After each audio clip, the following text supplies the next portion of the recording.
bientôt le départ.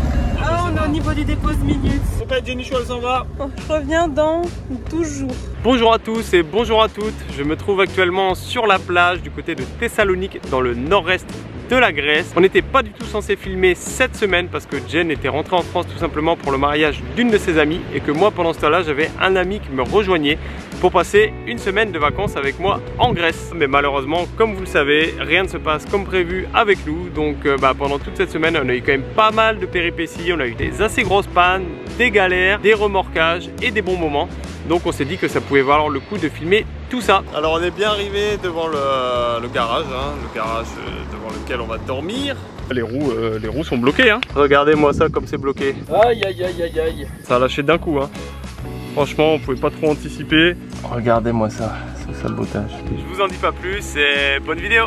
Nous, c'est Jen et Victor. Nous avons pris la décision en 2021 de tout quitter et de partir à l'aventure sur les routes à bord de notre vieux camping-car de 1992. Après l'avoir rénové pendant une année, on s'y sent tellement bien. C'est devenu notre vrai petit cocon. Mais ça n'a pas toujours été simple entre notre camping-car et nous. Il faut qu'on vous présente le troisième membre de l'équipe. Lui, c'est Popeye, un petit berger créole qui vient de l'île de la Réunion que nous avons adopté. Il nous accompagne partout. Notre projet consiste à partir à la découverte du monde à bord de notre maison roulante. Le tout en essayant de respecter un certain budget, ce qui n'est pas toujours évident. Après plusieurs mois sur les routes à vivre cette vie pleine d'aventures, il devient difficile pour nous d'imaginer rentrer. Alors, si vous êtes aussi intéressé par le voyage, la découverte du monde, l'aventure ou le concept de van life, n'hésitez pas à nous suivre sur cette chaîne YouTube, sur Instagram, sur Facebook et sur notre blog. Quand je mets ma première,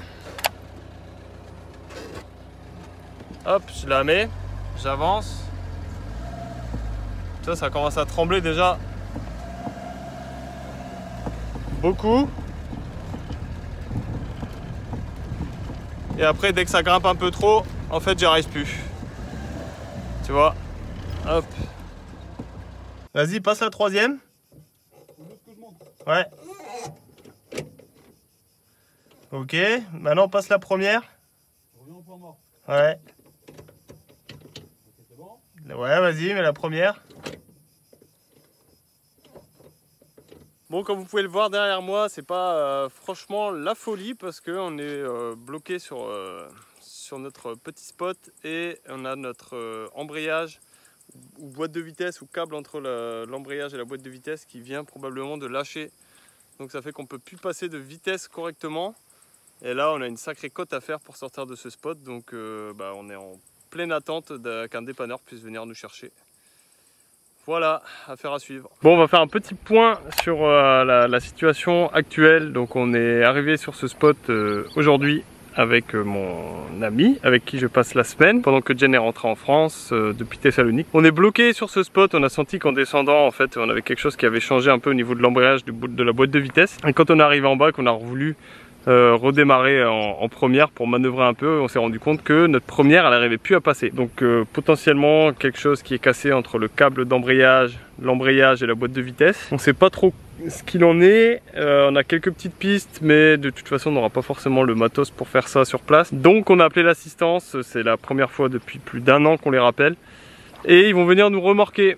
Voilà, il faut qu'ils arrivent à prendre ces petites routes que vous voyez derrière moi. Il faut que la dépanneuse puisse venir voilà, sur ces petites routes. Après nous on a réussi à descendre, ça le fait, mais on attend, on est dans l'expectative. Je pensais pas que ça allait arriver à ce moment-là, mais c'est le jeu. Malheureusement, ça a lâché d'un coup. Hein.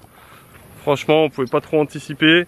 Surtout que c'est pas du tout la pire route qu'on ait pu faire depuis le début du voyage. Hein. Pour ceux qui nous ont suivis, franchement, vous avez vu qu'on a pu déjà faire des choses un peu plus difficiles d'accès que ça. Et voilà. Hein.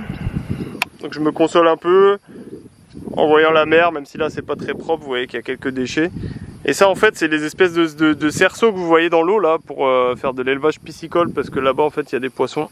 C'est le premier pour moi d'être en panne sans Jen, donc je suis un peu en panique au niveau des réflexes, tout ça parce que généralement c'est vrai que j'aime bien que ce soit elle qui prenne un peu en main tout ce qui est côté administratif, tout ça. Donc bon là voilà, je dois gérer un peu l'intermédiaire entre l'assurance et nous, on va dire. Donc là vous voyez mon assistant qui est en train de gérer les contacts avec l'assureur qui s'appelle d'ailleurs Nikos. Et c'est pas une blague, hein? Pas évident. Pas évident, non, non, c'est pas du tout une mauvaise blague. Mais notre sauveur mécanicien s'appelle vraiment Nikos. Et en plus de ça, on est bredouille depuis plusieurs jours, on essaie de pêcher, on n'arrive vraiment à rien attraper. On va dire que c'est compliqué le démarrage de cette semaine. Aïe aïe aïe aïe aïe. Aïe aïe aïe.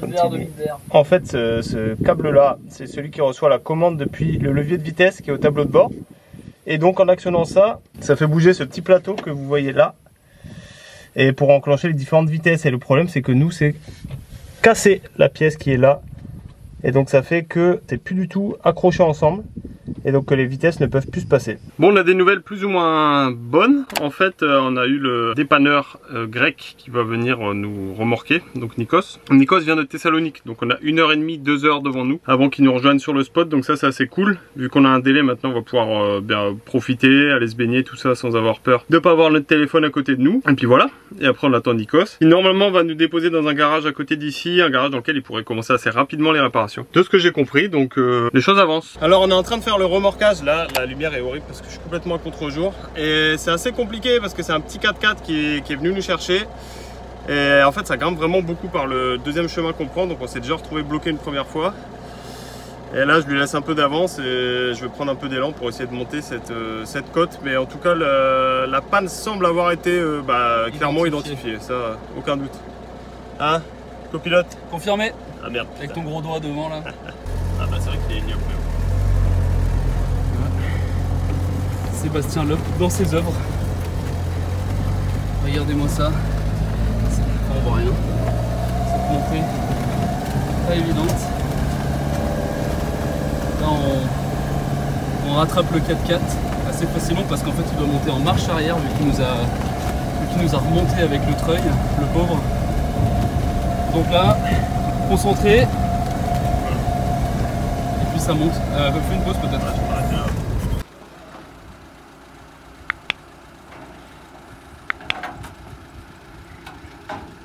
Alors on a réussi à sortir de ce premier chemin qui était une étape assez compliquée. Le mec en fait il a directement pu réparer la panne entre guillemets en remettant les deux pièces qui s'étaient décrochées comme je vous l'avais montré. Et donc il nous propose c'est quand même qu'on monte sur la dépanneuse pour aller jusqu'à son garage qui est à 60 km d'ici. Et demain matin il s'occuperait directement de ça, d'essayer de réparer définitivement la panne pour que ça ne réarrive plus.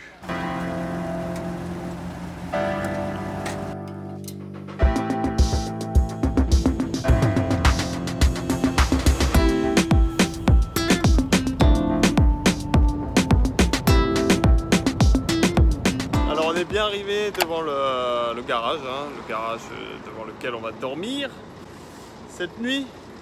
Voilà, très sympathique endroit. Je sais même pas si on va être à plat ou pas. Mais enfin, le dépannage, le remorquage s'est bien passé. On est arrivé à destination, donc c'est le plus important.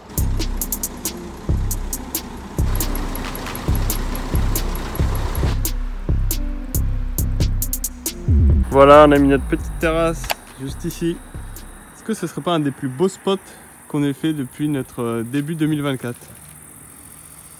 Au bord d'une route où les gens roulent vite. C'est pas mal.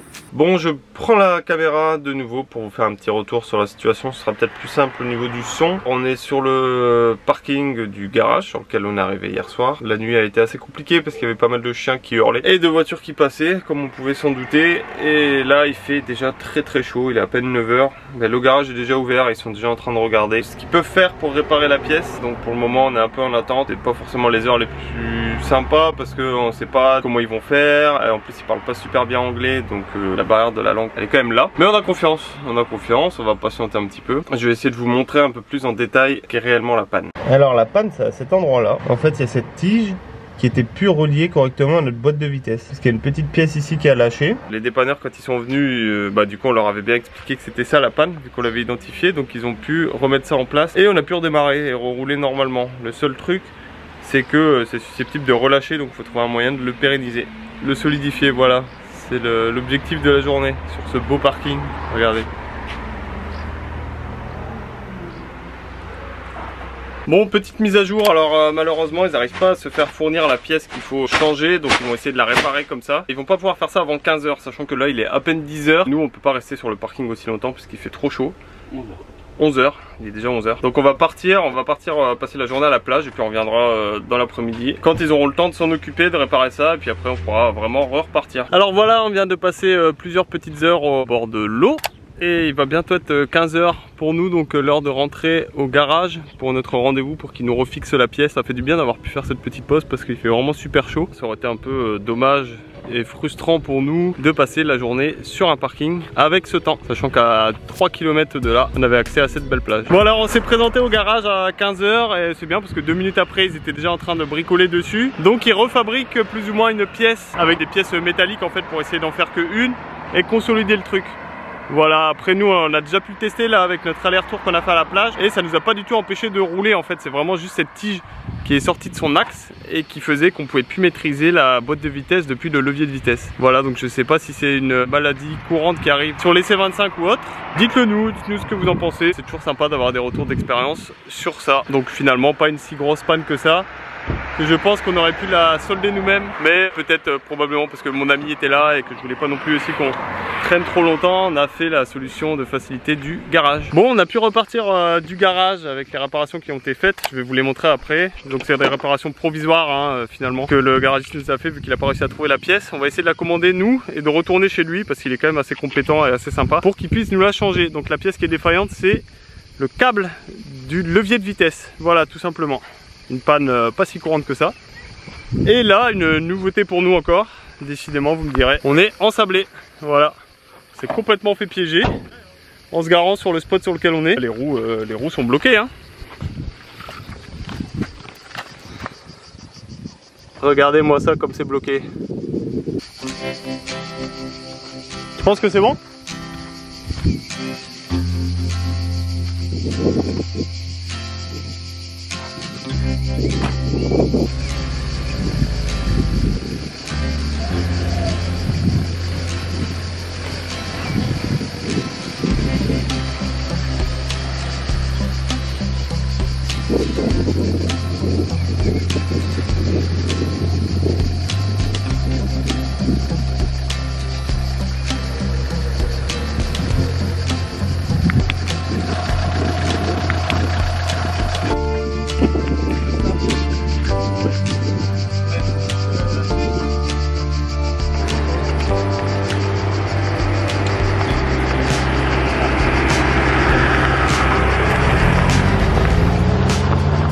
C'est ici que cette journée va se finir, sur un super beau soleil comme vous pouvez le voir, avec le kayak juste derrière moi, là parce qu'on a fait des grosses sorties pêche, malheureusement pas fructueuses, mais je pense qu'on réessayera demain. Et demain on le sent bien. Je vais vous montrer l'endroit où on s'était ensablé, et bah on est assez content de cette expérience finalement, parce que ça nous aura permis d'utiliser nos rampes de désensablement pour la première fois. C'était assez simple et assez marrant. Alors vous voyez ici le trou dans lequel on avait la première roue, et là la deuxième. Donc forcément on pouvait pas s'en sortir et voilà, on a reçu de l'aide des voisins qui nous ont prêté une grosse pelle et avec nos plaques on s'en est sorti, donc ça c'est cool. Alors comme promis, je vous avais dit que je vais vous montrer les réparations provisoires qui avaient été faites sur le camping-car. Ça se passe tout simplement ici, ce petit câble là, celui-là donc c'est pas le levier de vitesse, c'est la colonne de direction, donc ce qui fait tourner les roues, et là c'est le câble donc de commande du levier de vitesse. Et nous donc c'est cette pièce là qui a lâché, plus précisément ici, l'endroit où il y a mon doigt, et en fait c'est une petite pièce en plastique qui permet de relier les deux parties du câble, celle-là à celle du bas, et elle s'est cassée. Donc ça fait que les deux câbles n'étaient plus maintenus ensemble et ça fait qu'on pouvait plus passer correctement nos vitesses. Voilà, on pouvait passer que la troisième parce que ce petit morceau va avoir tendance à remonter vers là quand on passe la première ou la deuxième vitesse, et quand on passe la troisième ou la marche arrière, il redescend. Donc pour nous c'était pas un problème. On pouvait le faire redescendre, mais on pouvait pas le faire remonter comme ça. Voilà, donc on pouvait pas passer notre première ou deuxième vitesse. Donc ce qu'ils ont fait, c'est qu'ils ont mis un petit câble en ferraille métallique, donc pour relier les deux parties et éviter qu'elles ressortent de leur axe. Bon, après il nous a dit quand même le garagiste qu'il fallait qu'on passe nos vitesses de manière très prudente, sans trop forcer, et voilà, avec beaucoup de délicatesse. Donc c'est ce qu'on va faire en attendant que le câble soit entièrement changé. Et il fait chaud. Tu caches ton dos? Ouais. Voilà, l'assistant poisseux.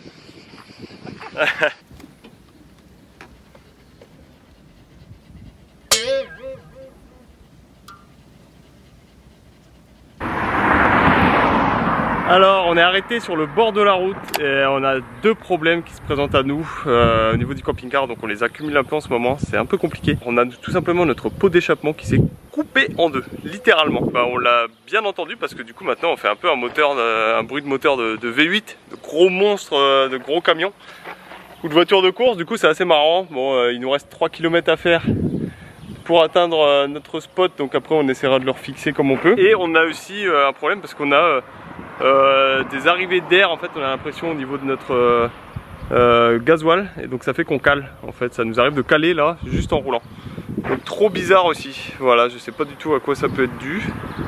On est samedi après-midi, donc demain on est dimanche, ça va être impossible de trouver un garage ou quoi que ce soit. Voilà, donc bah écoutez, il fait beau donc on garde le sourire, mais un peu inquiétant quand même. Alors voilà, vous voyez le pot qui est vraiment bien coupé en deux, hein. Putain, c'est fou ça quand même, il s'est cisaillé quoi. Alors Popeye, c'est toi qui a cassé le pot d'échappement. Popeye a chaud, il se cache sous le camping-car. Regardez-moi ça, c'est sabotage. Cette semaine elle aura pas été de tout repos comme vous avez pu le voir. Bon bah écoutez, comme ça fera des souvenirs avec mon ami avec qui j'ai passé la semaine. Et c'est tant mieux que je n'ai pas été tout seul face à toutes ces petites difficultés, parce que sinon moralement ça aurait été peut-être un peu compliqué. Donc là on va profiter, on a réussi à trouver une plage où il n'y a vraiment pas beaucoup de monde, vu qu'on est le week-end et que les plages en Grèce elles sont assez blindées. Là on est sur une petite plage tout seul, donc on va aller se baigner et on va aller pêcher. Peut-être qu'on attrapera un poisson parce que ça fait une semaine qu'on essaye, on n'a toujours rien eu. Bon, on a de la chance, le bon côté du camping-car est à l'ombre cet après-midi, donc on peut bricoler le pot d'échappement sans avoir trop chaud. Et donc ce qu'on va faire, c'est qu'on va surtout refixer la première partie, celle qui est vraiment à l'avant du véhicule, parce qu'elle tient quasiment plus, elle est un peu dans le vide, et donc on a peur qu'elle se décroche complètement, qu'elle finisse sur la route. Donc on va mettre un gros fil de fer pour la maintenir, tout simplement. Et après, bah, de toute façon, on fera changer notre ligne d'échappement, parce qu'on avait déjà remarqué qu'on avait un tout petit trou. Et puis là maintenant bah, elle est fondue en deux, donc la question ne se pose plus. Qu'est-ce qui se passe ici?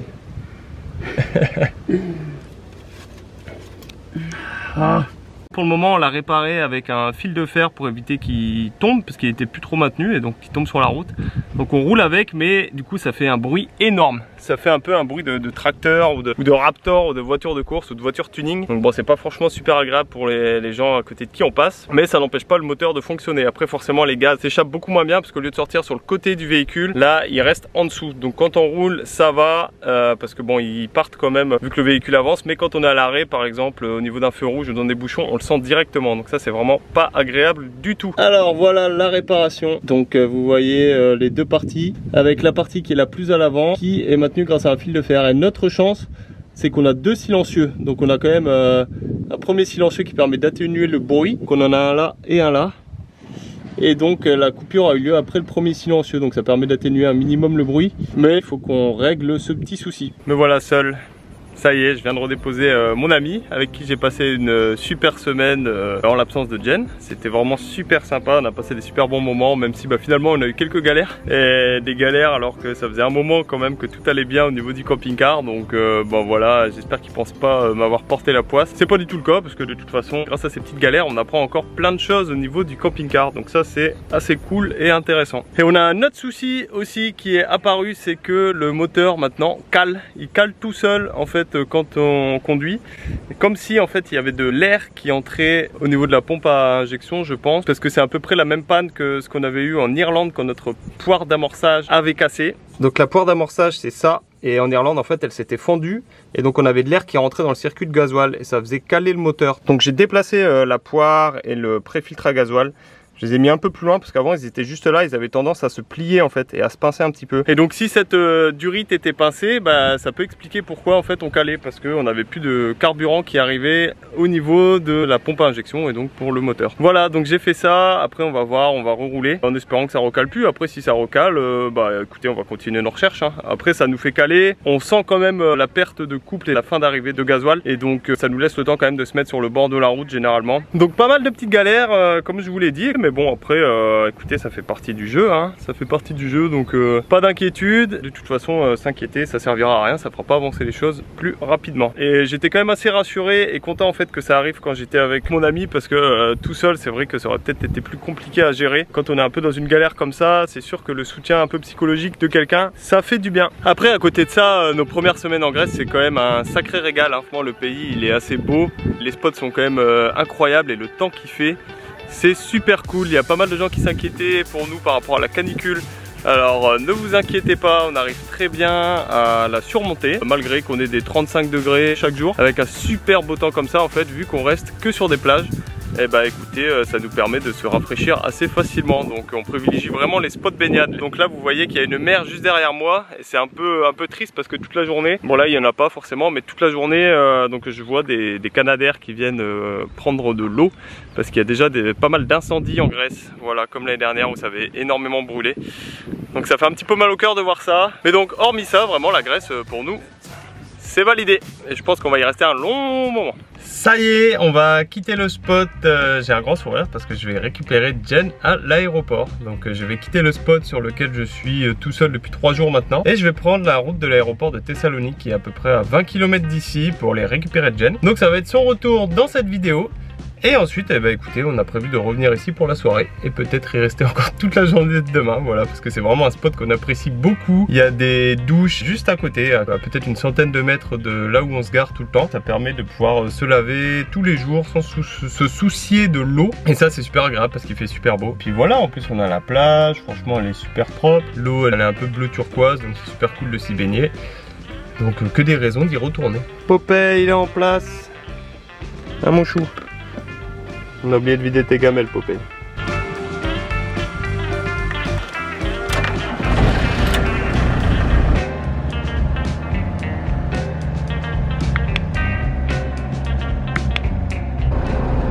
Regardez-moi ça, qui voilà. Génichou. Coucou tout le monde, coucou Popeye. Ah bah Popeye il est content hein. Coucou Popeye, ça fait longtemps. Oh Popeye tu tombes. Popeye, tu peux pas nous montrer ce que t'as à la patte là? Aïe aïe aïe. C'est pas beau Popeye hein. Ah ouais Popeye. Allez, on va chez le vétérinaire. On a trouvé sur Google Maps en tapant clinique vétérinaire hein. Furry Tales. Bravo. That's all. Aïe aïe aïe. That's all.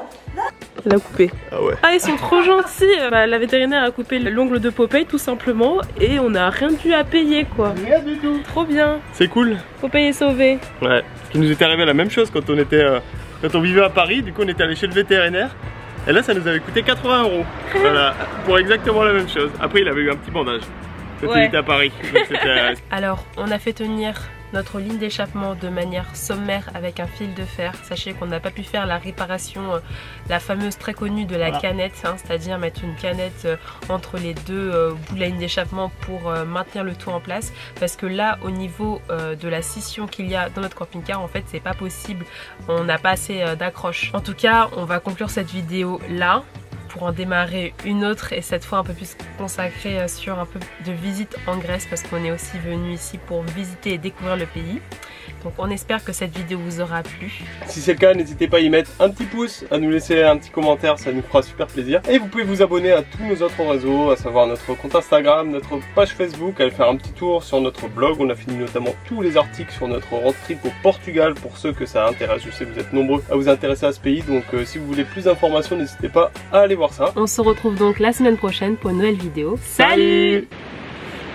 Bonjour à toutes et bonjour à tous, on se retrouve... Pourquoi je dis pour... Je vais vous expliquer...